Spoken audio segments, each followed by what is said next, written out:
करें 2026 के board exam में केमिस्ट्री के थर्मोडायनामिक्स चैप्टर से कौन से इंपॉर्टेंट न्यूमेरिकल एग्जाम में आ सकते हैं। तो ये अपनी one of the question we are taking here, जहाँ पे हमें 300 m मोल दिए गए गैस के। m मतलब होता है 10⁻³ मोल हो गया, ये हो सकता है 0.3 मोल हो सकता है। जैसा कि वॉल्यूम में गैस का इनिशियल 13 dm³ है, वॉल्यूम कितने से बढ़ गया, 3 से बढ़ गया। तो वॉल्यूम उन्होंने बोला कि 13 में 3 बढ़ गया, तो कितना हो गया तुम्हारा 16 dm³ हो गया। एक्सटर्नल जो प्रेशर दिया है वो 0.2 बार दिया हुआ है, क्लियर है। तो सबसे पहले इन्होंने वर्क डन पूछा है, हमें वर्क डन पूछा है। आइसोथर्मल प्रोसेस है, आइसोथर्मल है, और दूसरा है कि कांस्टेंट प्रेशर है, कांस्टेंट एक्सटर्नल प्रेशर है, कांस्टेंट एक्सटर्नल प्रेशर है, कांस्टेंट एक्सटर्नल प्रेशर है। ऐसे वक्त वर्क डन का फॉर्मूला क्या रहता है, क्या रहता है minus P external del V रहता है। एक्सटर्नल प्रेशर कितना है 0.2 बार है। आप देख सकते हैं कि चेंज इन वॉल्यूम होता है V2 माइनस V1। अभी हमने देखा कि वॉल्यूम जो है V2 कितना 16 हो चुका है, इनिशियल कितना 13, मतलब भाई कितना हो गया, ये dm³ रहेगा यहाँ पे। तो 0.2 इंटू ये तो तेरा 3 हो जाएगा, 16 में 3, तो तुम्हारा बार इंटू dm³, तो ये होगा 0.6। 1 bar into dm³, 1 bar dm³ कितना था 100 जूल, कितना होता है 100 जूल, ध्यान में रखिएगा। तो आंसर आएगा 60 जूल, क्लियर है। दिस हो गया वर्क डन।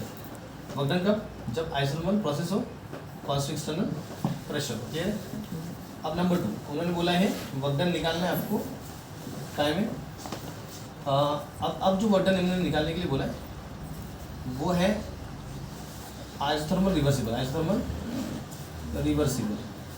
तो आइसोथर्मल रिवर्सिबल प्रोसेस है, आपको रिवर्सिबल बोला मतलब वर्क डन क्या रहेगा, मैक्सिमम रहेगा। फॉर्मूला क्या है, -2.303 RT log ऑफ V2 पर V1 रहेगा, क्लियर है। तो -2.303 nRT, so that clear, -2.303 nRT। तो नंबर ऑफ मोल्स कितने दिए थे उन्होंने, 0.3 दिए थे। R कितना है 8.314, और कांस्टेंट जो टेम्परेचर दिया था इन्होंने इस क्वेश्चन में, टेम्परेचर दिया हमको 320 केल्विन। सो ये 320 केल्विन log V2 16 था और ये 13 था, क्लियर। सो 2.303 0.3 8.314 320, सो ये log ऑफ हो जाएगा 13, okay clear. And then 13 2 okay 3 and all view 1.23 ऐसे आएगा। इसको पूरा हम जब सॉल्व करेंगे, लॉग निकाल लेंगे, उसका लॉग निकाल के पूरा जब उसको सॉल्व करेंगे तो इसका आंसर जो है, मैं डिफरेंस में बताना चाहूँगा, इसका आंसर आता है -165.4 जूल। ये तुम्हारा वर्क डन है, डब्ल्यू मैक्स, क्लियर। ये दूसरा क्वेश्चन है। तीसरा, ओके, तीसरा क्वेश्चन क्या है मैं बता देना चाहूँगा, वैक्यूम में बताना है। अब बताओ वैक्यूम में एक्सटर्नल प्रेशर क्या रहता है, 0 रहता है। तो वर्क डन क्या रहेगा, जैसे हम एक्सटर्नल डेल भी लेते हैं, क्योंकि एक्सटर्नल प्रेशर तो है ही नहीं, तो वर्क डन क्या रहेगा, तो वैक्यूम में 0 रहेगा। जब कोई वैक्यूम में वर्क डन बोला तो वर्क डन क्या रहता है तुम्हारा 0 रहता है, सो दैट क्लियर।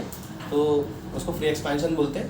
तो this is the equation which carrying the 3 different questions, like okay isothermal process जिसमें कांस्टेंट प्रेशर, दूसरा है आइसोथर्मल रिवर्सिबल है, तीसरा है वैक्यूम है, क्लियर है, अंडरस्टैंड। वॉल्यूम 13 है, वॉल्यूम 13 से कितना हो गया 16 हो गया, 3 से बढ़ गया, हो गया, क्लियर है। टेम्परेचर 320 केल्विन था, नंबर ऑफ मोल्स थे m मोल था, m पर मिली 10⁻³ होता है, तो 0.3 मोल हो जाएगा यहाँ पे। वर्क डन माइनस फिक्सन del V V2 by V1 6.13 bar dm³, 1 bar dm³ हर ध्यान रखना 100 जूल होता है। वर्क डन जूल में V2 पर V1 6/3 1.23, इसका लॉग वगैरह आप निकाल लीजिएगा, और उसके बाद में इसको सॉल्व करेंगे तो 165.4 जूल इतना मैक्सिमम वर्क। क्यों, क्योंकि प्रोसेस कैसी है, रिवर्सिबल है।